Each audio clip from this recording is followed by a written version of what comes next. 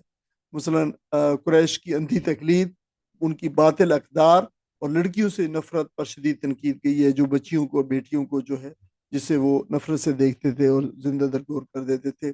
دولت کو عظمت کا معیار سمجھنے والی سوچ کی اصلاح کی گئی ہے، اور اصل عظمت ایمان، حق اور وحی کی پیروی میں قرار دیا گیا۔ تو جاہلی معاشرہ ہمیشہ باطل اقدار سے دھوکہ کھاتا ہے، اور جاہلیت کی ہر قسم کی خرافات کا رد قرآن مجید کے اندر موجود ہے۔ تو یہ قرآن مجید نے تمام جاہلی رسومات کو جڑ سے اکھاڑ پھینکا ہے، اور وہ رسومات جو کسی قدر نیکی پر مبنی تھیں اور لوگوں کے بھلے کے لیے تھیں، ان کو تو رکھا ہے اسی طرح، لیکن جاہلی رسومات کو اسلام نے اور قرآن نے جڑ سے اکھاڑ پھینکا ہے۔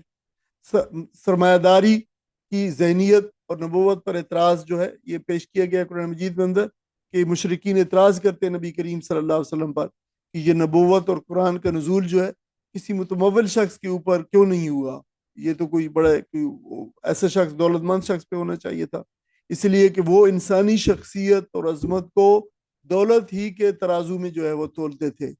تو یہ سے معلوم ہوتا ہے کہ سرمایہ پرستی جو ہے یہ ایک قدیم مرض ہے، کہ آج کا مرض نہیں ہے۔ اس طرح کے اعتراضات اور امکانہ سوچ کی جو سرکوبی کی گئی ہے اس کے اندر، قرآن مجید کے اندر، اور صحیح اسلامی اور انسانی اقدار کو اجاگر کیا گیا ہے، اور بتایا گیا ہے کہ نبوت اللہ تعالیٰ کی عطا ہے، اور دولت اور دنیاوی مرتبے کی محتاج نہیں، ان کا ان چیز سے کوئی تعلق نہیں ہے۔ تو جب قومیں مال کو اپنا معیار حق بنا دیتی ہیں، تو ظاہر نبوت اور ہدایت اور دین جیسی اہم چیزوں کی ان کی جو ہے قیمت، ان کے یہاں قدر جو ہے وہ نہیں رہتی، اور وہ پھر جو ہے دنیا کے اندر اور مال کے اندر اور اسی چیزوں کے اندر پڑ جاتی ہیں۔ اور پھر جب ان کو جو ہے اقامت دین یا دین کے حوالے سے جب بات یاد کی جائے کہ یہ اسلام کا نظام نہیں ہے اور یہ سود کا ہے اور یہ اس طرح ہے، تو پھر ان کے لیے یہ باتیں بہت گران گزرتی ہیں ان کو۔ ربوبیت، الوہیت، حکمیت کے دلائل ان پہ ہم بات کرتے چلے آ رہے ہیں۔ ربوبیت اللہ تعالیٰ کا رب ہونا ہے، پورا رازق ہونا ہے، الوہیت اللہ تعالیٰ کا واحد الہ ہونا ہے، اور حکمیت اللہ تعالیٰ کا حاکم ہونا ہے، اور اس کی ذات فیصلوں کا جو ہے یہ حق اس کو ہونا ہے کہ وہ فیصلے جاری کرے، اور تمام کے تمام کائنات کے اوپر اور لوگوں کے لیے وہی فیصلے کرے۔ تو اللہ تعالیٰ خالق بھی ہے، رازق بھی ہے، مدبر بھی ہے، منتظم بھی ہے، یہ سارے جو ہے، اور اس کے خالق مالک ہونے کا تقاضا یہ ہے کہ حکمیت بھی اسی کی، حکم بھی اسی کا چلے۔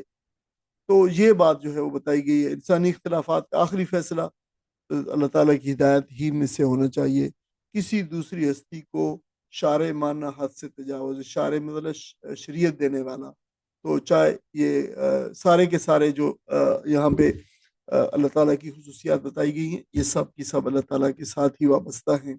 خالق کو مان کر اس کی شریعت نہ ماننا پھر عقیدے میں بالکل کھلا تضاد اور دو رنگی ہے۔ ذکر الہی سے غفلت کا بتایا گیا ہے، جو شخص اللہ تعالیٰ کے ذکر سے غافل ہو جاتا ہے اس پہ شیطان حاوی ہو جاتا ہے، مسلط ہو جاتا ہے، اس کا ساتھی بن جاتا ہے، اس سے حق سے بہت دور لے جاتا ہے آہستہ آہستہ۔ اللہ تعالیٰ سے غفلت شیطان کی دوستی کا دروازہ کھول دیتی ہے انسان کے لیے، اور ایسا انسان سمجھتا ہے کہ وہ بالکل صحیح راستے پر ہے، لیکن در حقیقت وہ صحیح راستے سے بہت دور جا رہا ہوتا ہے، غیر محسوس طریقے سے اس کو شیطان ایسا، یعنی غفلت آہستہ آہستہ فکری تباہی میں بدل جاتی ہے۔ ہدایت کا تحفظ مسلسل اس پہ ذکر کیا گیا ہے، اور جو اس بتایا گیا کہ یہ اللہ تعالیٰ کی طرف رجوع سے حاصل ہوتا ہے۔ دل اگر اللہ تعالیٰ کی یاد سے خالی ہو جائے تو کوئی نہ کوئی باطل قوت ضرور اسے جو ہے فل کرے گی، یعنی یہ گیپ کبھی نہیں رہتا، یہ ویکیوم نہیں رہتا، اس ویکیوم کو کوئی نہ کوئی، اور بالخصوص اس کو جو ہے وہ اللہ تعالیٰ کی دل میں اگر اللہ تعالیٰ کی یاد ہوگی، اللہ تعالیٰ ہوگا، یا پھر دوسری صورت کے اندر پھر شیطان اور شیطانی خیالات اور شیطان کے وساوس جو نہ ہوں گے۔ فرعون کی ذہنیت کی بات کی گئی اور اس کی طاغوتی طاقت کی۔ فرعون نے اپنے آپ کو بالادست سمجھا، زمین میں اپنے آپ کو الہ اور رب سمجھا، تو اس نے کہا کہ مصر کی سرزمینوں اور نہروں اور سلطنت پہ کس کا قبضہ ہے، یہ کس کی ملکیت ہے، اور دھمکی دی ہے کہ اگر کسی نے اس کے علاوہ کسی اور کو حاکم اعلیٰ یعنی ساورن سمجھا تو وہ اسے قید کر دے گا۔ اصل میں بالکل یہی ٹھیک ٹھیک طاغوت کی جو ہے وہ جو ڈیفینیشن ہے اور جو تعریف ہے وہ یہی ہے کہ انسان خود کو اللہ تعالیٰ کے مقابلے میں حاکم اعلیٰ سمجھے۔ یہ جو ہے انبیاء کی دعوت ہمیشہ اس باطل اقتدار کے خلاف رہی ہے، اس طاغوت کے خلاف رہی ہے. تو طاغوت میں کوئی فرد نہیں ہے، لازمی نہیں کہ ایک فرد ہی ہو، بلکہ ایک ذہنیت ہے. یہ کوئی ادارہ بھی ہو سکتا ہے، یہ کوئی انسٹیٹیوشن ہو سکتا ہے، یہ کہ ملک کا اقتدار ہو سکتا ہے، یہ کوئی شخص بھی ہو سکتا ہے جو اللہ کے مقابلے میں اپنی حاکمیت کھڑی کر دے، تو وہ جو ہے طاغوت ہے. اور یہ فرعونی ذہنیت ہے، خالصتاً فرعون کی رویوں کی آئینہ دار ہے. سورۃ دخان ہے، اس میں قرآن کا تعارف پیش کیا گیا ہے. یہ پانچویں صورت ہے. حوامیم صورتیں جو ہے 7 ہیں، ان کی پانچویں صورت جو ہے سورۃ دخان ہے. دخان کا مطلب دھواں ہوتا ہے. اس میں فرعونیت، دنیا پرستی، الف فی الارض یعنی اپنے آپ کو کچھ سمجھنا، تکبر، قرآنی دعوت کا انکار، سزا، توحید، آخرت کا انکار، اس کی جو ہے جزا، یہ سارے ضامین اس میں جو ہے آئے ہیں. قرآن کا نزول بتایا گیا کہ بابرکت رات میں ہوا جس میں فیصلے صادر کیے جاتے ہیں. یہ وہی رات ہے جو لیلۃ القدر کے حوالے کو ہوئی ہے. قوموں کو عروج و زوال اس کتاب سے وابستگی سے جوڑ دیا گیا، یعنی قومیں اسی قرآن کے ساتھ جڑ کر جو ہے ان کو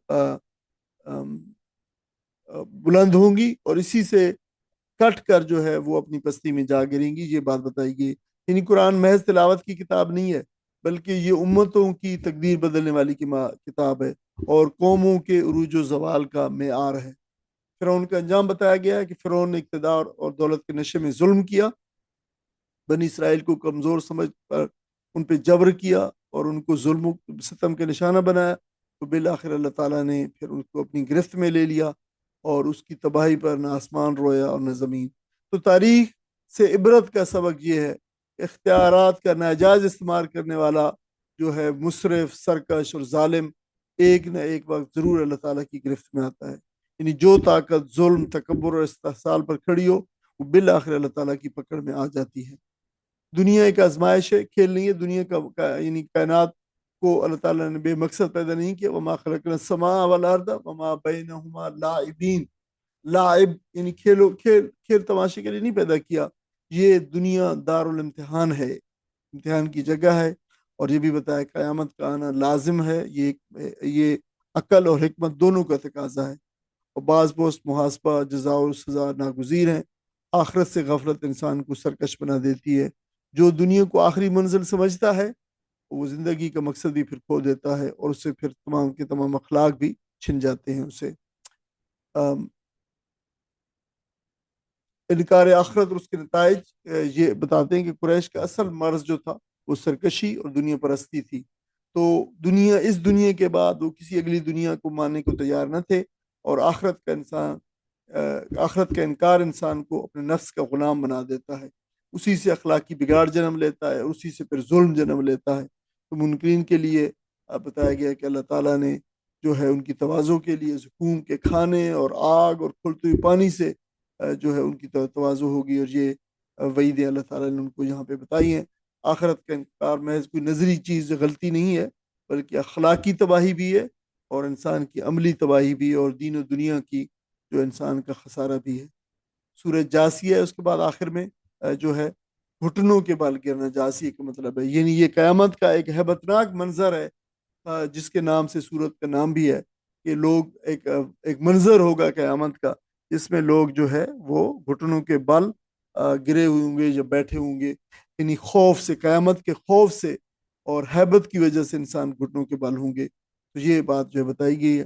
اور اس میں کائنات کی نشانی، ہر نشانی کو توحید اور آخرت سے جوڑا گیا ہے اور دلیل بتایا گیا ہے. انسان اگر اپنی خلقت پر غور کرے، اور دن رات اور بارشوں اور ہواؤں میں سب پہ غور و فکر کی دعوت دی گئی ہے. اور جو شخص حق کو چھوڑ کر خواہش کی پیروی کرے گا، تو وہ گویا خواہش کو اس نے معبود بنا لیا.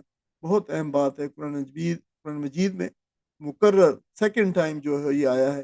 اس سے پہلے یہ سورہ فرقان میں آ چکی تھی. وہاں پہ آیا تھا ارأیت من اتخذ الہ ہواہ، اور یہاں پہ بھی ویسا ہی ہے، صرف فا کا اضافہ کیا گیا. افرأیت من اتخذ الہ ہواہ، کیا تو نے دیکھا ہے اس شخص کو جس نے اپنی خواہش نفس کو اپنا الہ بنا لیا. تو دیکھیں بہت جو ہے اہم بات یہاں پہ بتائی جا رہی ہے کہ حق کو چھوڑ کر کسی نفسانی خواہش کے پیچھے پڑ جانا اور اس کو پورا کرنا، یہ اس کو معبود بنا لینے کے برابر ہے. اللہ تعالیٰ نے اس کو کیا ہے. اور قرآن میں یہ مضمون جو ہے 2 مرتبہ آیا ہے.